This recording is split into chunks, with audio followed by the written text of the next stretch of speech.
People often laugh when they see an old man chasing bees, but what they don't know is that I'm not chasing them. I'm learning how to control my anger. Because bees taught me one thing: you don't need to raise your voice to make someone remember a sting forever. 3 months ago, my daughter-in-law called me an old man stuck in the last century, right in front of a camera. She turned my wooden house, the one that once sheltered dozens of farming families, into a prop for a poverty to freedom video. And that night, when her laughter echoed across the internet, I realized my silence was about to become a verdict.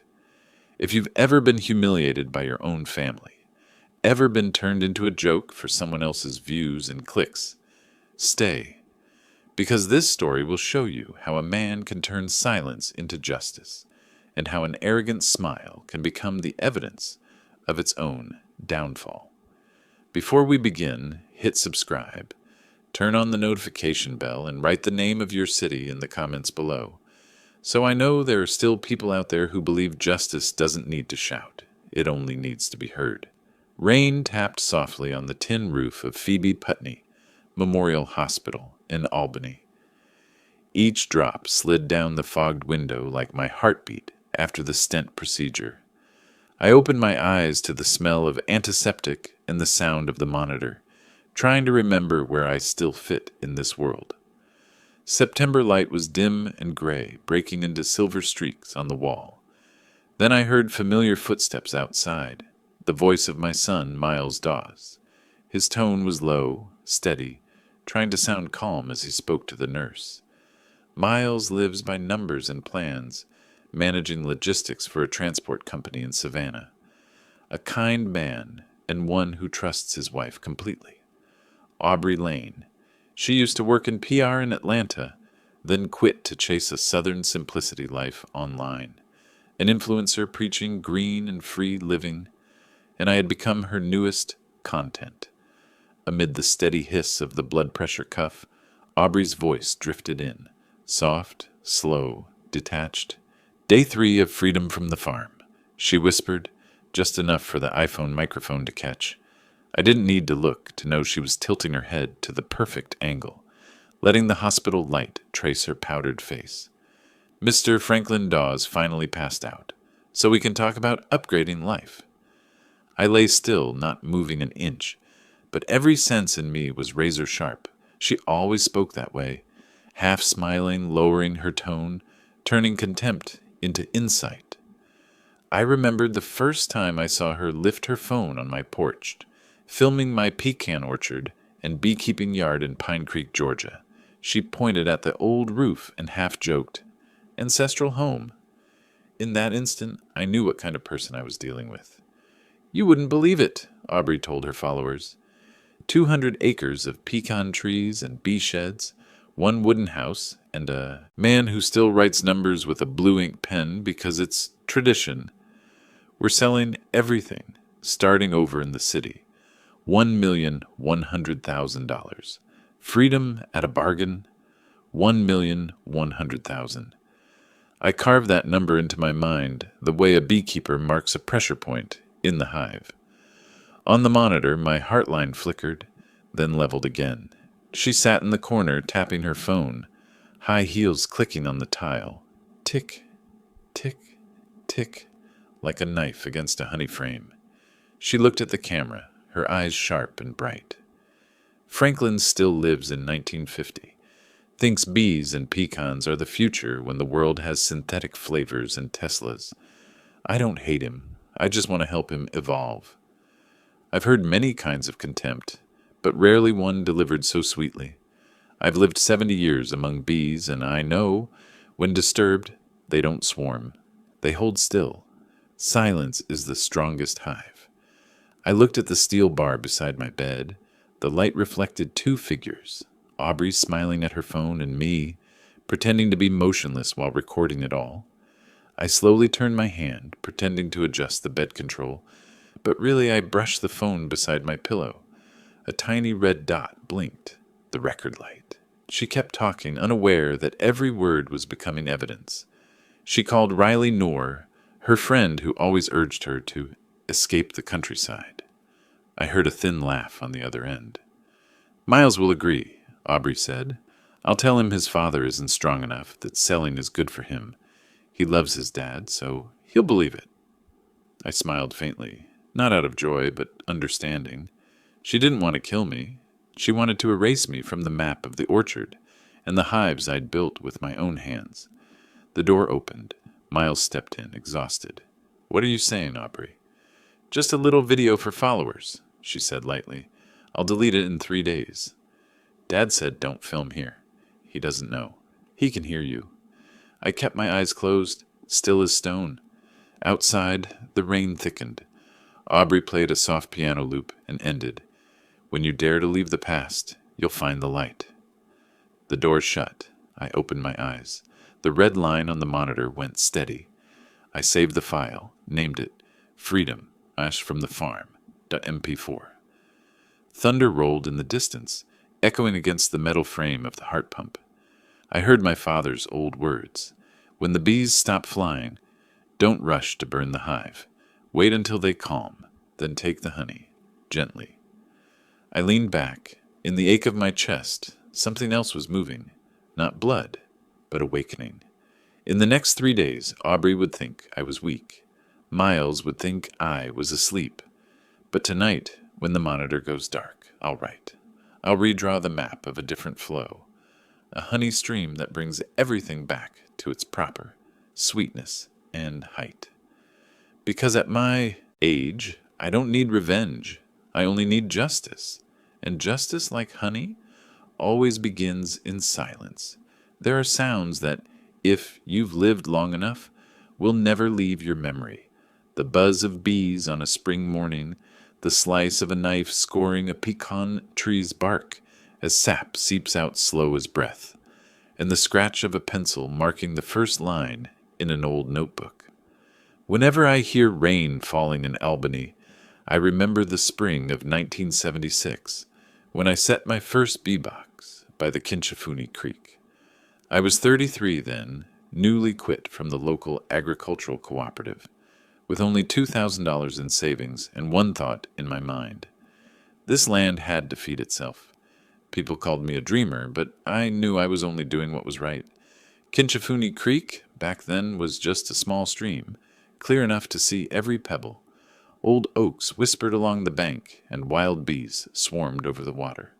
I leased a 300-meter stretch of land, built a wooden shack, and brought 20 hives I'd bought from an abandoned farm. Those first nights I lay on the wooden floor, listening to the hum of the bees blending with the sound of the creek, sometimes warm, sometimes lonely, but always real. I worked alone that whole summer. By day, I mowed grass, measured pollen density, and checked the hive health. By night, I wrote in a brown leather notebook, every number, every fluctuation in the colonies. I drew 3 columns, honey yield, hive condition, and pekin resin count. No one paid me. No one praised me. But when the first drop of honey trickled out of the comb, golden under the kerosene light, I knew I had created life with my own hands. 3 years later, the bee yard grew. I signed my first contract with Low Country Food and Farm Trust.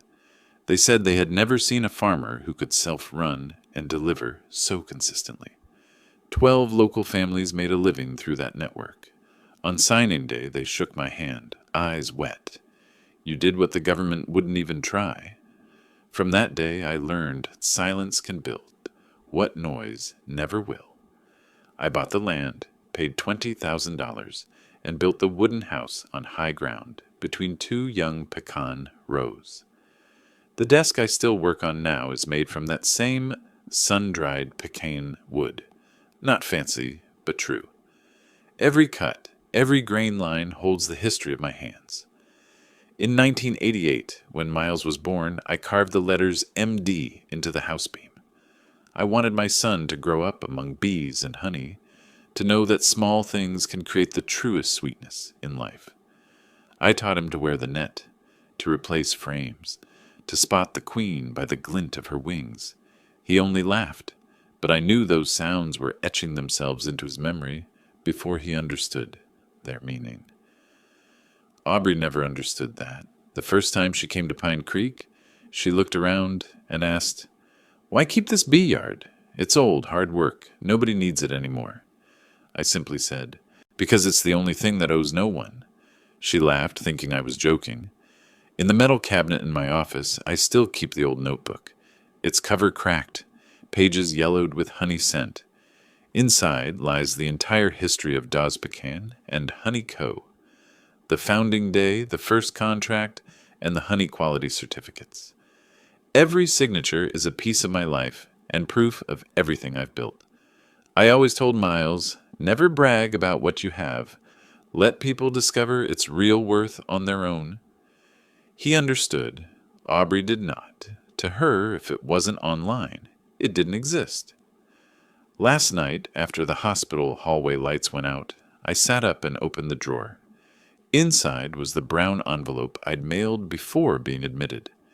It held a copy of the land title, the Low Country Trust contract, and the 2024 financial report. I don't know when it'll be needed, but I know one day it will prove the truth. I wrote on its front in black ink, "Evidence, open only when silence stops working." Then I slipped it into my coat pocket, beside the wax knife I've kept for over 40 years. The night wind drifted through the hospital corridor, damp and cold. I closed my eyes, listening to the drip of the IV, like bees releasing honey on a summer night. Everything has its cycle, the bees, the trees, even justice. I only need to wait for the right moment, like sealing the hive before harvest, not to imprison, but to guide the sweetness to where it truly belongs. A week after I left Phoebe Putney Memorial Hospital, the rain still hadn't stopped. Winds from Albany Bay carried moisture all the way to the window, dampening the curtains with a cold chill. I was sitting at the desk in my old wooden house when a message arrived from my neighbor, Mrs. Lucille Harper. It had only one line: "Mr. Dawes, watch this video." Attached was a TikTok link. I clicked it. The screen showed Aubrey Lane standing on my porch, the pecan orchard glistening with dew behind her, the hives shimmering under the rain. She wore a cream jacket, her hair curled neatly, her voice crisp. "Hi, everyone. Today I'm going to show you the real life of old America. This is where my husband grew up, a place where time stopped and everything stayed stuck."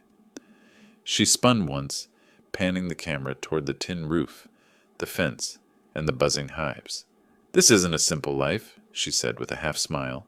"It's sustainable poverty. This house could be in a documentary about people who refuse to change."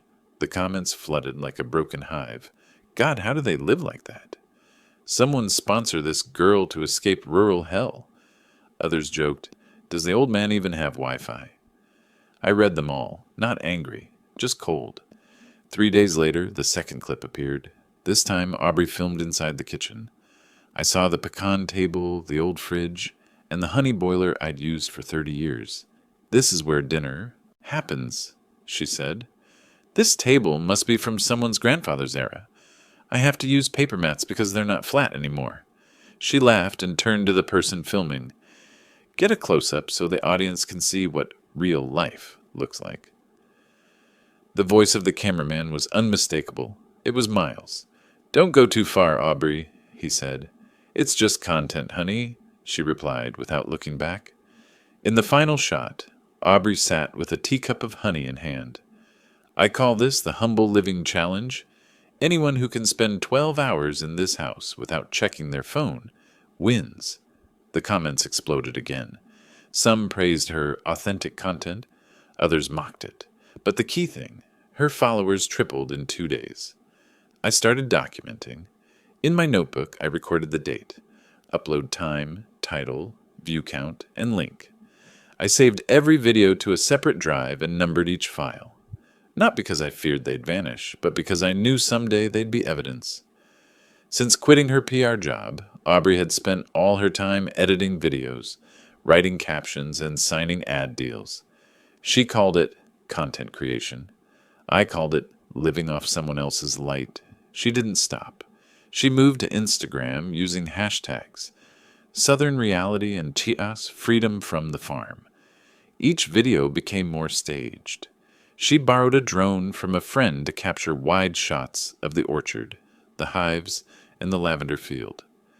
In one clip, she walked the dirt path to the honey press, pointed at the centrifuge and hives, and said, "This is a museum of old agriculture. I heard he still writes production numbers by hand every day." I was in the workshop watching that clip. Outside, rain drummed on the roof, steady as a heartbeat. I looked at the centrifuge that had run smoothly for 40 years. Every spin, every bolt, built by effort, and she'd turned it into mockery. One afternoon, Miles came by looking tired.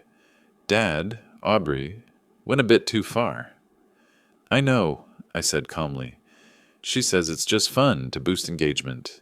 But now someone in the city's asking to buy the land. 1,100,000? She says it's a blessing." I set down my coffee. "And what do you think?" "I don't know. It feels wrong, but she says selling will pay hospital bills and let you rest." I looked him in the eyes. "Miles, have you ever heard me say I'm short on money?" He stayed silent, head bowed. That night, I received a strange email from a real estate firm. Subject: Inquiry, Pine Creek Farm Property. Inside, I saw Aubrey's name listed as the contact. Beneath it, current owner in poor health. Son authorized to sign on his behalf. I didn't reply. I just printed it and clipped it to the hospital recording. The next day, a small article appeared in the Albany Daily. Georgia influencer captures rural poverty, draws tens of thousands of views. The photo showed my house, the address blurred, but anyone nearby would recognize it. Strange cars began stopping by the gate, snapping pictures, then leaving. I stood in the workshop, looking out the window, remembering the first time I opened the honey press lid and let that golden stream spill down the steel basin. Back then, I knew I had made light from labor. No audience, no camera, only bees and my own heartbeat. Now that same light was shining on the wrong person. I told no one. Every morning I kept working, checking hives, logging yields, then going inside to see if there was a new video. I began marking in red ink every time she said Mr. Dawes, every poverty, every farm life tag. The more I wrote, the clearer it became. She was digging her own hole. One evening I saw Miles sitting on the porch, phone in hand. "She's live streaming," I said. He nodded, voice weary. I don't know what to say anymore. "She can't see the consequences." "She will," I said, closing the window softly. Outside, the rain thickened. I heard the bees settle in their hives, and the honey press hum steadily. In the dark, I opened my notebook and wrote one final line in bold. September 21st. Aubrey Lane officially turned 40 years of labor into entertainment. From now on, every silence will have a purpose. The next morning, Albany finally cleared after more than 10 days of gray rain.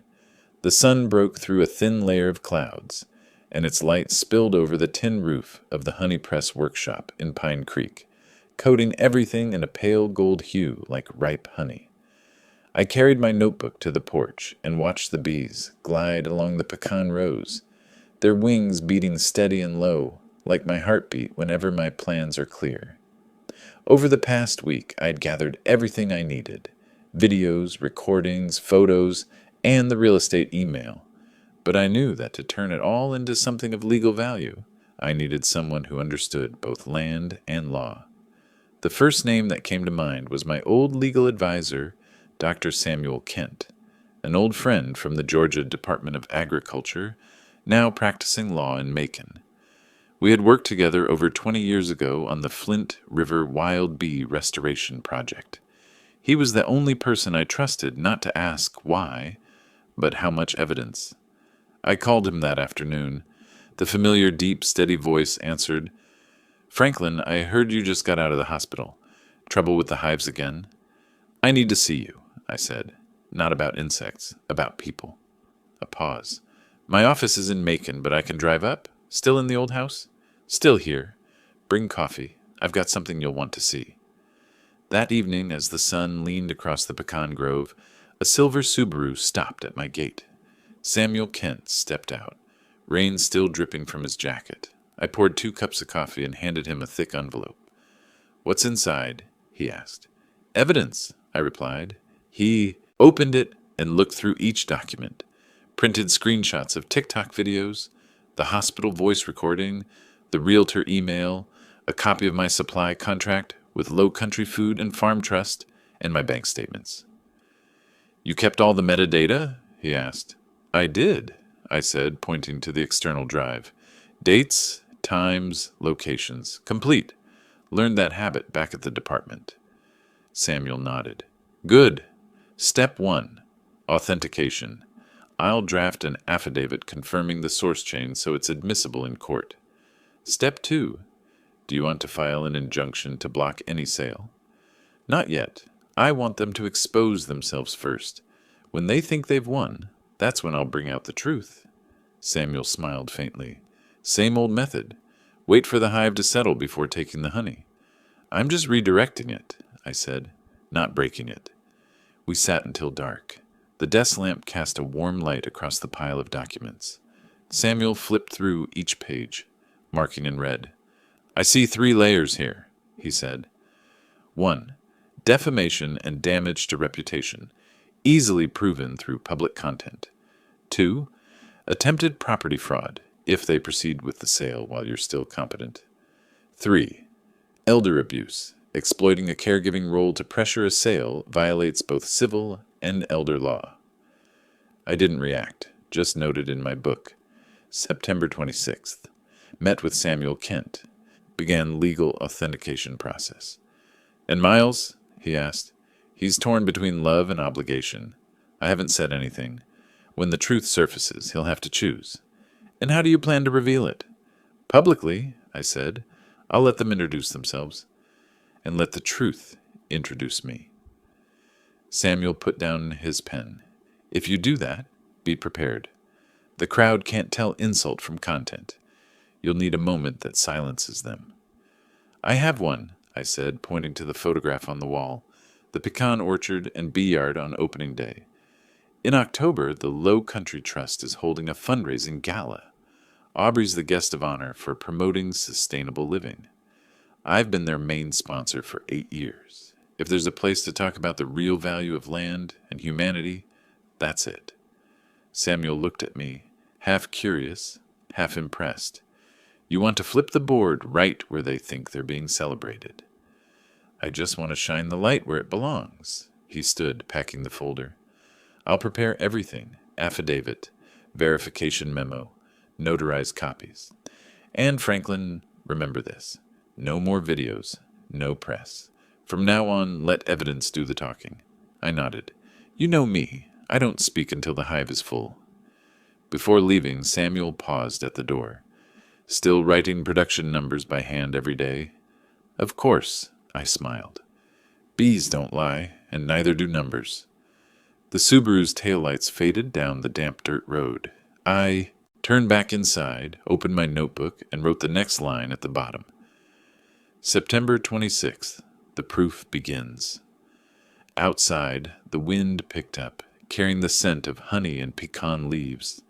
The lamp's reflection shimmered across the steel tank, the light trembling softly. Everything was quiet, but I knew that in that quiet, justice had already begun to move, like honey inside the hive, slow, steady, and unstoppable. September 29th. Morning fog lay thin over the roof, but the air in the kitchen felt heavy, like the stillness before a storm. My son Miles had come back early from Savannah, his jacket still carrying the scent of fuel and sea salt. His job in food supply chain management meant numbers and schedules. Precision, no room for vagueness. Today he brought nothing but his leather briefcase and a weary face. He sat across from me, set his phone on the table, and exhaled. "Dad," he said, his voice a mix of reproach and confusion. I don't know what to say. Aubrey's making noise everywhere." I looked past the cold coffee cup and stayed silent. "Have you read my notebook yet?" I asked. Miles shook his head. I placed the leather-bound book on the table, opened it to the recent pages, lines, figures, dates, and carefully copied links. I know about the hospital thing, he said quietly. I heard it. I saw the video too. But Aubrey says it's just content to grow her channel. She's got this group of friends in content creation. They hype her up, make her believe in what she's doing. I raised an eyebrow. Group of friends? Yes. There's Riley Noor, she's in PR in Atlanta, and Jonas, a photographer, plus a few other influencers in Macon. They comment, share, and tag each other. Every time Aubrey posts, they go live shouting, sell it, freedom, like a campaign chant. Miles clenched his hands. They even contacted potential buyers, emailing the broker. It's gotten big for them. That's what chilled me.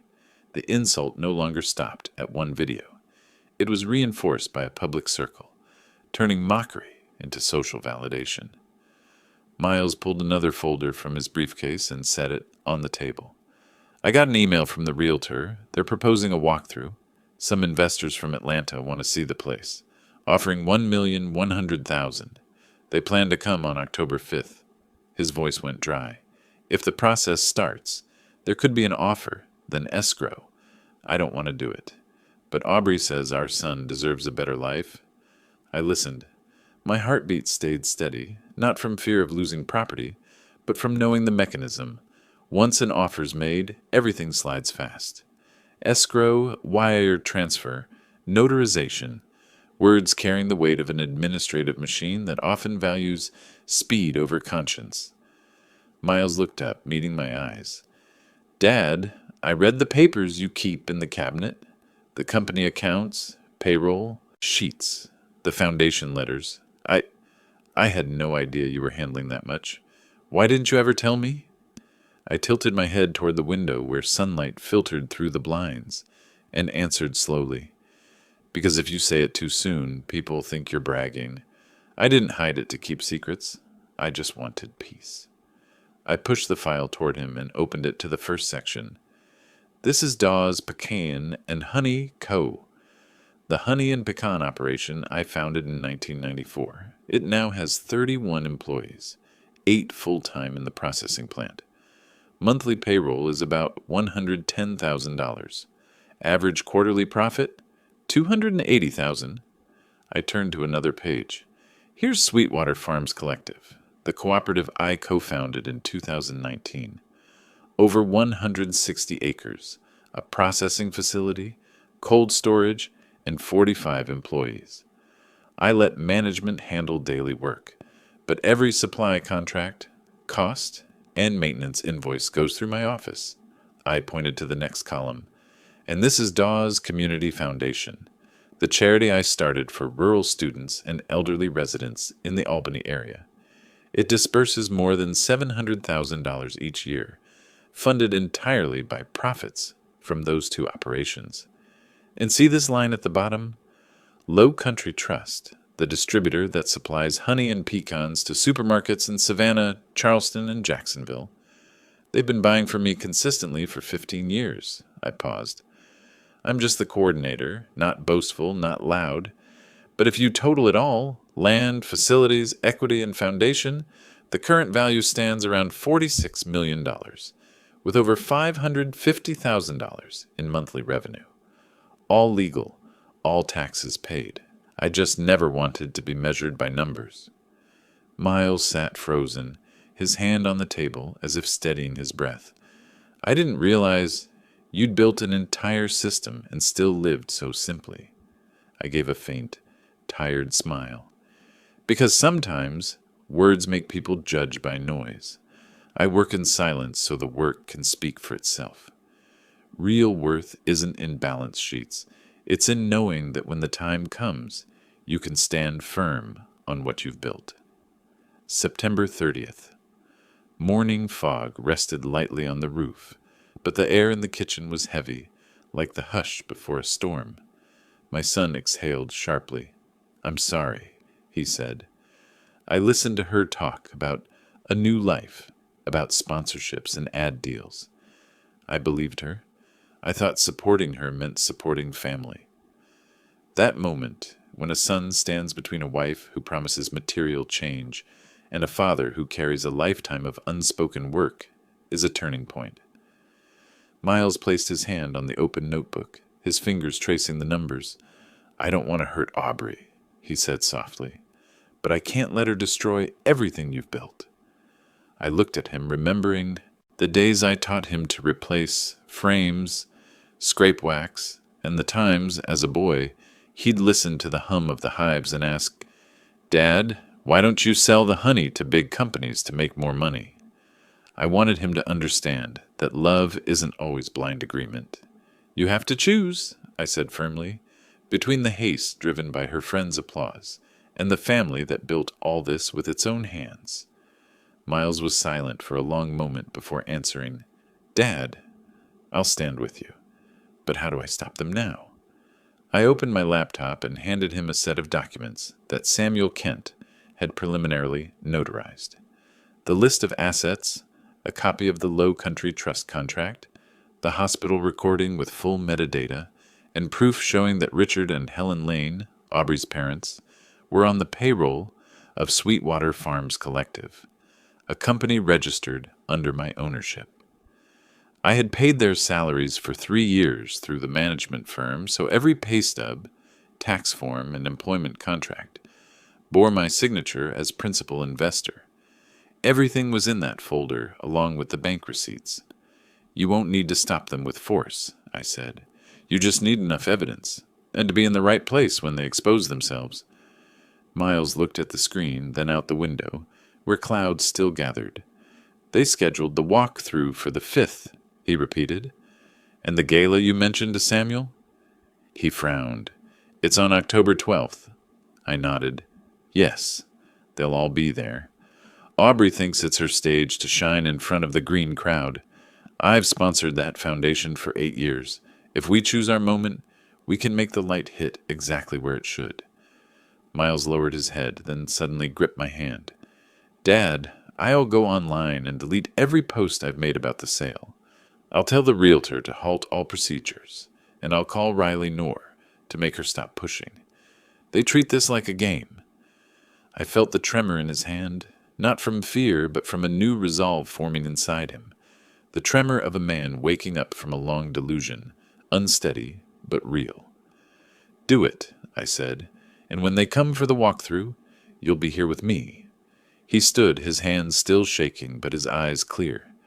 Before leaving, Miles turned back, guilt and apology written across his face. "Dad, I want to make this right. However painful it gets, I'll stand with the truth."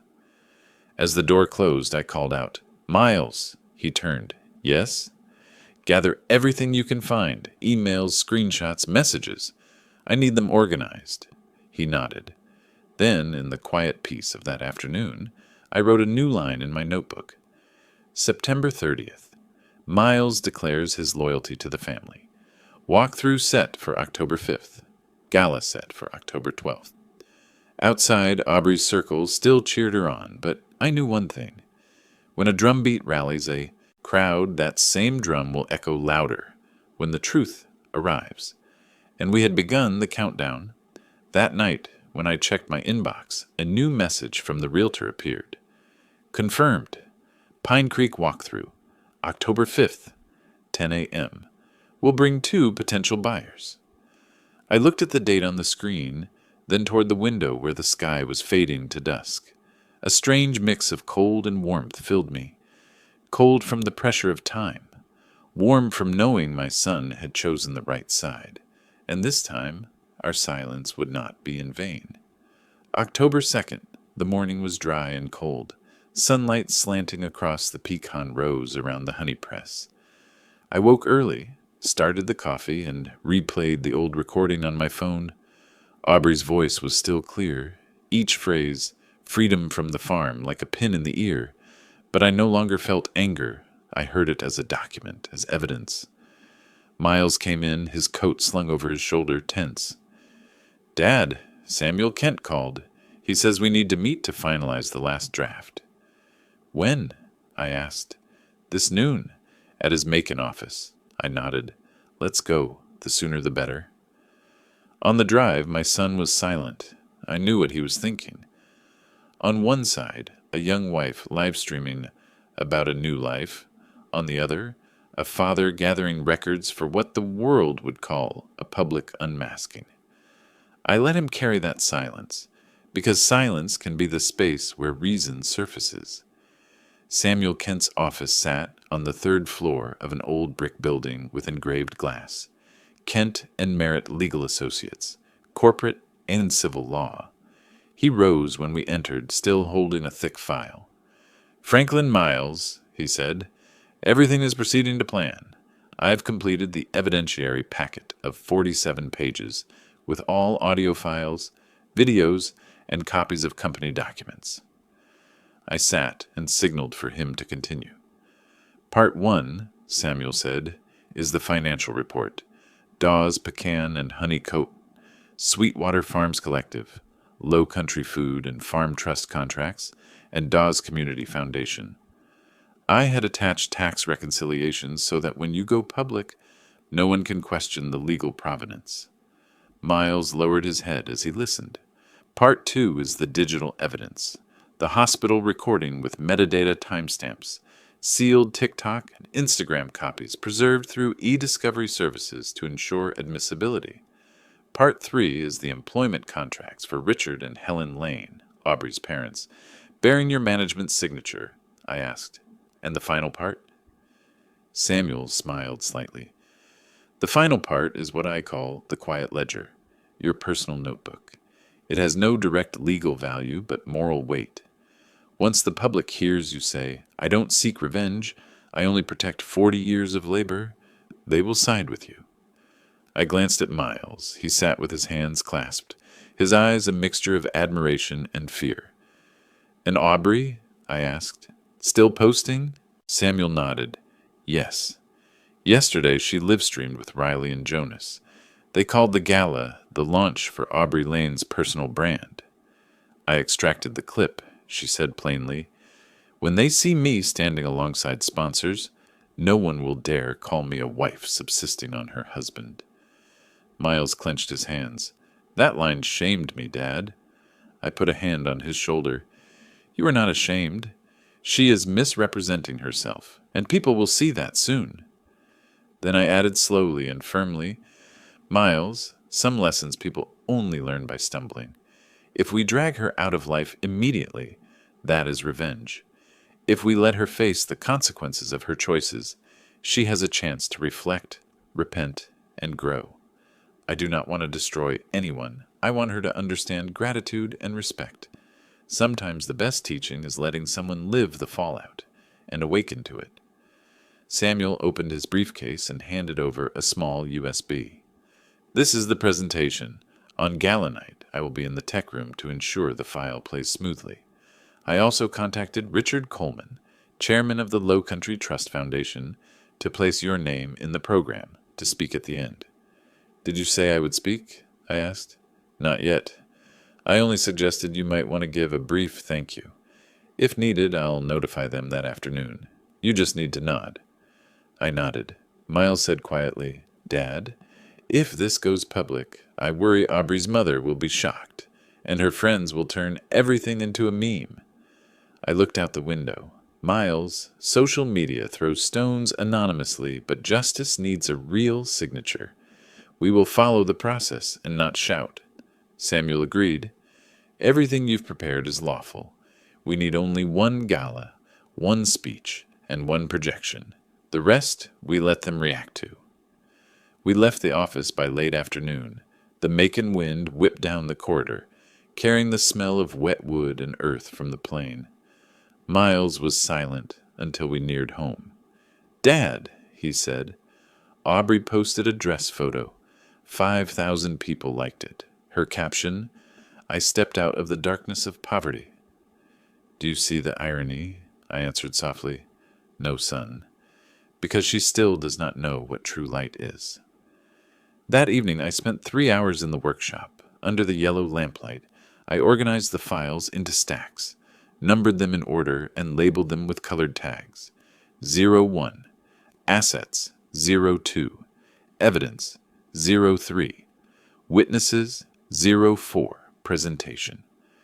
Everything fit neatly into 2 aluminum suitcases. Miles helped me check every PIF file and every bank statement. No one spoke. Only the wind whispered through the door crack. Before turning out the light, I opened my work journal and added a line. October 2nd, file packet complete. Everything ready. 10 days left. I sat and looked at the old photograph of my wife on the wall. She used to say, "Franklin, don't let your kindness become an excuse for others to look down on you." I nodded as if she still heard. The next morning, Miles drove to the main plant, while I went to the post office to mail an envelope addressed to Richard Coleman, Chairman, Low Country Trust Foundation. Inside was a request to add a final speaker to the gala program. As I stepped out of the post office, my phone buzzed. A text from an unknown number. "Mr. Dawes, this is Riley. We need to talk, privately." I looked at the screen and allowed a small smile. The game had added a new layer, when an ally of the betrayer begins to feel fear. October 4th. It drizzled outside. I was in the workshop, wiping an old wooden sign that read, "Dawes Pecan and Honey Co." Since 1994, when the phone buzzed. Unknown number. Atlanta area code. A woman's voice came through, trembling slightly. "Mr. Dawes? This is Riley Knorr. We haven't met, but I think you know who I am." I waited a few seconds before answering. "You're Aubrey's friend." "Yes," she said hesitantly. "I used to help her with content, ads, and PR, but I think I've been part of something wrong." I poured a cup of coffee and sat by the work table. "I'm listening." "You know," Riley said, her voice slowing, "we all thought it was just a campaign, a project about escaping rural life, building a personal brand. Aubrey told us it was scripted, that you agreed, that you wanted to help her, turn it into a success story. I didn't know the truth until the video spread everywhere." I sighed softly. "And what did you see afterward?" She changed. Once the followers passed 100,000, Aubrey became someone else. We told her to stop, but she said, "There's no such thing as an insult if you can monetize it." Yesterday I got scared reading the comments. People started searching your name, your address, and the hospital story. Some even planned to come film blogs at your place. Miles walked into the shop just then. I motioned for silence and put the call on speaker. "Riley," I said, "I'm not angry. I know what online pressure does. Why are you calling me today?" "Because I want to make amends. I have a recording of Aubrey talking to Jonas 3 days after you left the hospital. They discussed selling the land and producing a Goodbye Pine Creek video. You should hear it." Her voice dropped. "Can we meet? Just privately. I don't want the others to know." I paused. "Send the file by email. No need to meet. But you should know. This won't end on social media." "I know, and I hope you won't hurt her. Aubrey's just lost," I said quietly. "I don't intend to hurt anyone, Riley. Some lessons only come after falling hard. She needs that lesson." The call ended. Rain drummed on the tin roof. Miles sat across from me. "Dad, is she real?" I nodded, opened the laptop. Minutes later, an email arrived, an audio file 17 minutes long with attached chat logs. I put on headphones and pressed play. Aubrey's voice was unmistakable. "Franklin's done, Jonas. He's old, weak, and clueless about how the real world works. When this video trends, we'll control everything, from the narrative to image rights. Miles is too soft. He'll sign anything if I say it's for our future. Then I'll have him sell the apiary, move to Savannah, buy a house near downtown, start a media company, and turn all this into a brand. No more lectures about morals or tradition. We'll rewrite that story our way." I took off the headphones and set them down. Miles looked pale. "Dad, how do we use this?" I thought a moment. "We don't need to. We already have enough evidence. What she said only confirms what I've always believed. Sometimes people think they're flying when they're just falling slowly." I turned to him. "You see, son, she isn't entirely bad, just lost in applause. If you ask what to do, I'll tell you this. Stand still and let her hear her own fall. Don't argue, don't shout, don't explain. Someone drunk on Spotlight only blinds deeper when challenged. Only consequences sober them. Miles bowed his head. I understand. I nodded. Then handle the rest. Call Samuel. Confirm the video Riley sent is stored and sealed. I'll draft my speech. That afternoon, I stood on the porch watching the lingering rain. Far off, the wet pecan grove shimmered gold. I remembered Riley's words. Aubrey's just lost. Maybe she was right, but the road back would not be easy. I opened my notebook and wrote, October 4th, call from Riley Noor. Recording confirms intent to commercialize family image. File sealed, not for use. Reference only. 8 days left. That night, as I turned off the light, I heard Miles from the living room. Dad, what if she regrets it? I answered in the dark. Then let her start over. But first, she must lose what she took for granted. That's the law of growing up. For her, for me, for you. The next morning, the local paper ran a brief notice. Low Country Trust Foundation Gala. Sponsor list released. Franklin Dawes to deliver special address. Below it was a screenshot. Aubrey had shared the post with the caption, Right on time. See you in the main hall. I looked at the screen and smiled faintly. The storm now carried the name of the one who made it. October 5th. The sky was gray, the air cold, the damp smell of soil lingering like a warning of what was coming. I woke at 5, brewed coffee, and opened the window to look out at the pecan grove. The rain had stopped, but tire marks from yesterday still scarred the ground. I knew they would come today, Aubrey, her friends, and the 2 potential buyers from Atlanta. I didn't lock the gate. I wanted them to walk in and see everything as it truly was. Miles sat at the table, rereading the realtor's email. 10 a.m., he said, quietly. They're bringing a videographer. I nodded. Let them film. We stepped onto the porch. I adjusted the brass sign by the gate. Dawes, Pecan, and Honey Cope since 1976. The wind carried the scent of dry leaves. From afar came the sound of engines. 3 vehicles. A white BMW X5 led the way, followed by a rented Tesla and a small van packed with filming equipment. Aubrey stepped out first, light coat, hair tied up, phone in hand. Behind her were Riley Noor, visibly uneasy, and Jonas with a gimbal-mounted camera. 2 men in light suits followed, one of them the potential buyer. Good morning, Mr. Dawes, Aubrey said, her tone forcibly polite. We're here to review the property again. Just procedure before the realtor finalizes the paperwork. I looked at her without a smile or frown. Go ahead, she turned to the group. Everyone, this land is over 40 years old. The wooden house may be outdated, but it holds sentimental value to the local community. There's potential for conversion into a small eco-lodge. With proper zoning, the price could triple. She spoke as if this weren't anyone's home, just a commercial asset. I stood on the porch, hands in my jacket pockets, watching. Jonas panned the camera low across the walls, the yard, the hives. Aubrey narrated. The electrical system still uses copper wiring, no solar panels, an example of outdated living that needs to evolve. Miles tensed, fists clenched. I touched his shoulder lightly, a silent command to stay calm. When they reached the workshop, I opened the door. Watch the step, I said. Inside, on the work table, lay stacks of folders, ledgers, and honey production plans. Aubrey paused. What's this?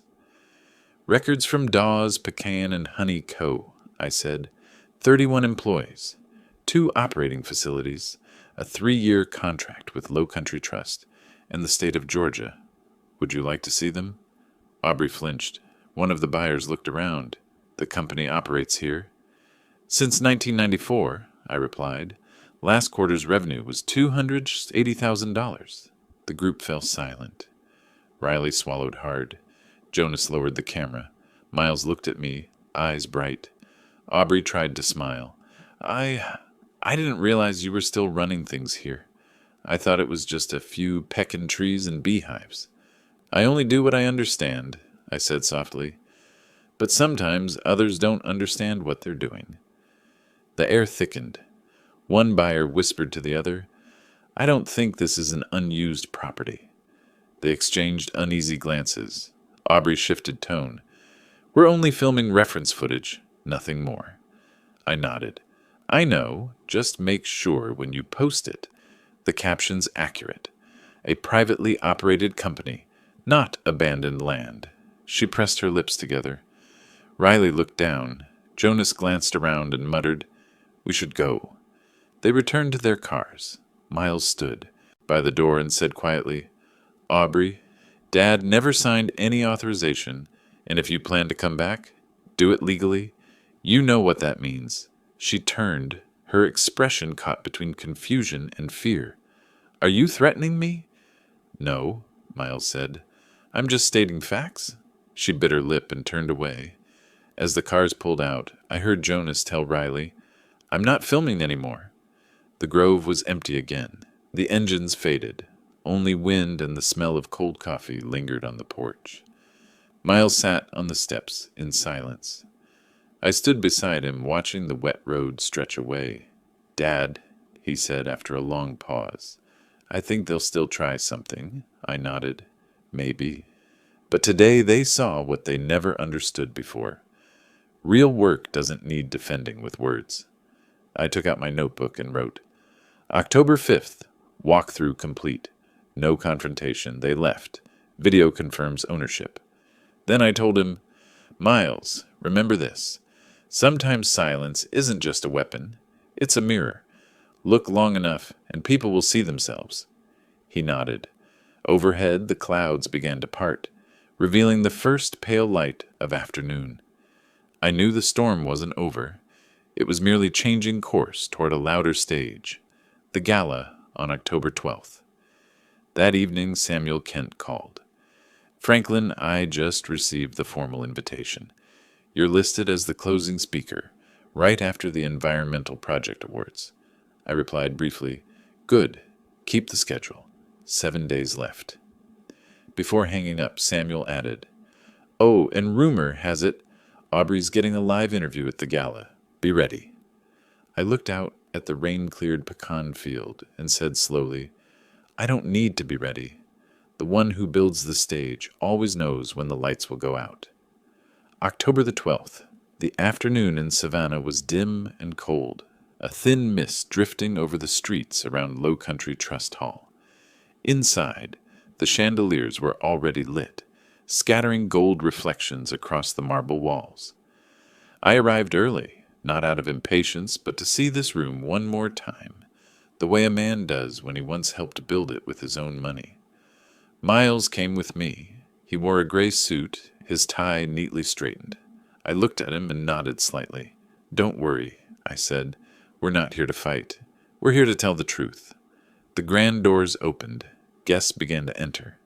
Aubrey Lane arrived at 7:15, walking through the crowd like a social media star. Ivory gown, flawless makeup, phone in hand, still live streaming. Beside her was Jonas, the cameraman, and Riley Noor, who looked different, quiet, eyes lowered. I spotted Samuel Kent at the tech table. He gave a discreet signal that everything was ready. On the projection screen behind the stage, the words glided across: Low Country Trust Foundation, Annual Charity Gala, celebrating sustainable futures. Music filled the air, cellos, clinking glasses, the scent of wine mingling with laughter. I moved down the aisle and stopped near the left corner of the hall. No one noticed me, except Riley. She nodded slightly, an unspoken acknowledgement. By 8 o'clock, the ceremony began. The host read the list of sponsors and award recipients, then shifted to a special recognition. Richard Coleman, chairman of the foundation, took the microphone. "Ladies and gentlemen, this year we've had many generous contributors, but one donor has supported us for 8 consecutive years, quietly and steadfastly. Someone who turns small acts into lasting change. Please welcome Mr. Franklin Dawes." Applause erupted. Aubrey snapped her head toward the stage, disbelief washing over her face. I walked out under the lights. The white beam hit me squarely, bright, but not warm. I placed a hand on the microphone and smiled faintly. "Thank you, Richard. I'll keep this brief." The room grew still. I scanned the audience. Over 300 people, including journalists, executives, and more than a few live streamers. I opened my briefcase and took out several pages. "I've lived in Pine Creek for over 40 years. Many believe I'm just a farmer, tending pecans and bees, holding on to an old piece of land. They're not wrong. But through those years, I've also run a few companies. Dawes Pecan and Honey Co., Sweetwater Farms Collective, and this very Low Country Trust Foundation. 76 employees, 76 families who earn their living with dignity. I never spoke about it. There was no need." The murmurs quieted. I continued. "But lately, someone else has spoken for me. They told another story, a story that called me a symbol of poverty, a burden of the past, an obstacle to progress. And they told it to hundreds of thousands of people." On the screen behind me, Samuel Kent began the presentation. Stills from Aubrey's TikTok video appeared, her standing before the apiary, speaking of poverty and outdated habits. A low wave of noise rippled across the hall. "Who is she?" someone whispered. I spoke clearly, my voice steady. "She is my daughter-in-law." The air shattered like cracked glass. Aubrey rose to her feet, lips trembling. "What? What are you doing?" I looked straight at her. "Telling the truth. Since you enjoy publicity, I chose the most public place." Turning to the audience, I said, "These are publicly posted videos. And here, these are the real records." I raised the folder in my hand. Every company, every asset, every charity, all legal, transparent, and active. And for the past 3 years, Richard and Helen Lane, her parents, have been paid by this very company. Her grandmother, Nora Lane, has had her full medical expenses covered by the Dawes Community Foundation. The total support exceeds $150,000. The expense table appeared on the screen: wages, taxes, and medical grants. The hall fell silent. She called me an outdated farmer. But that farmer has paid her parents' salaries for 3 years, and her grandmother's hospital bills for 4. I'm not saying this to humiliate anyone. I'm saying it to remind us that when someone chooses to despise their own roots, they lose what once held them upright. From the middle rows, Richard and Helen Lane stood, all eyes turned. He held his wife's hand as they walked to the stage, faces pale with shame. His voice was soft but clear. "Mr. Franklin, we owe you our thanks. We've watched our daughter's live streams. Each one broke our hearts. Our son-in-law told us that if we ever wanted to speak, save it for tonight. And tonight, we just want to say this. Thank you for showing us what patience and character really mean." Helen turned toward her daughter, her voice trembling but firm. "Aubrey, you have 30 seconds to apologize to him here and now. If you don't ever look at your parents again." Aubrey froze. She shook, biting her lip, tears glistening under the lights. Her voice cracked. I'm sorry, Dad. I was wrong. I was stupid. I didn't know what I was doing." The hall was utterly still. Some people bowed their heads. Others wiped their eyes. I only nodded. Sometimes silence is the most merciful form of forgiveness. Aubrey stood trembling, words gone. Jonas lowered the camera. Riley's eyes welled. I took a breath, my tone calm and low. "Tonight, I didn't come for revenge. I came to teach my son and her one truth. The truth needs no weapons, only light. I don't wish to destroy anyone. I just want those who forget gratitude to understand this. Self-respect cannot be built by humiliating others." Applause began softly, growing into waves. Aubrey bowed her head, tears streaking her makeup. Riley stepped forward, placing a hand on her shoulder. I nodded to Samuel, signaling to end the presentation. The screen faded to black. I took the microphone one last time. "One final note. I have canceled any decision to dismiss her parents. They are not at fault. They may continue their work with Low Country Trust if they wish. Because tonight's lesson isn't about loss. It's about responsibility. When we err, we bear the weight ourselves, no one else. I walked off the stage to the longest applause of the evening. Miles waited below, eyes red. He whispered, "Dad, I've never seen anyone say so little and make a room so silent." I answered, "Because when the truth stands alone, it doesn't need to shout." Across the hall, Aubrey sat still, no phone, no cameras, only Riley beside her, quietly helping her leave. I looked up at the blank screen reflecting my silhouette, older but unbent, and I knew. The first peak had passed. What remained would come after the storm.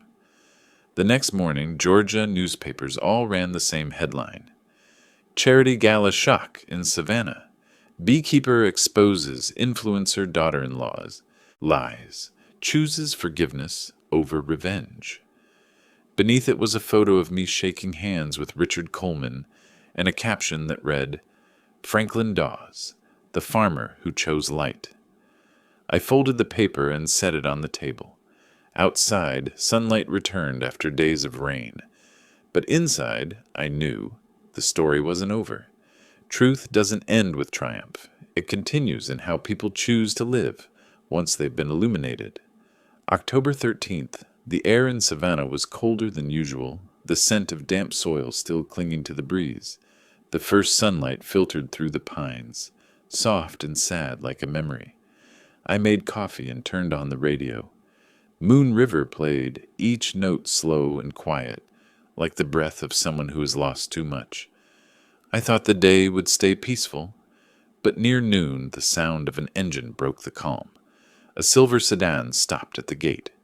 Aubrey Lane stepped out, wearing a simple dress, her hair tied back, face bare, no phone in sight. Miles walked beside her, his eyes a mix of worry and resolve. I stood on the porch, coffee cup still warm in my hand, watching them walk up the wet brick path. She stopped a few steps away, her voice shaking. "I know I don't deserve to be here, but I need to say I'm sorry." I said nothing, just opened the door and gestured for them to come in. Inside, light filtered through the thin curtains, coating the walls in the soft color of aged honey.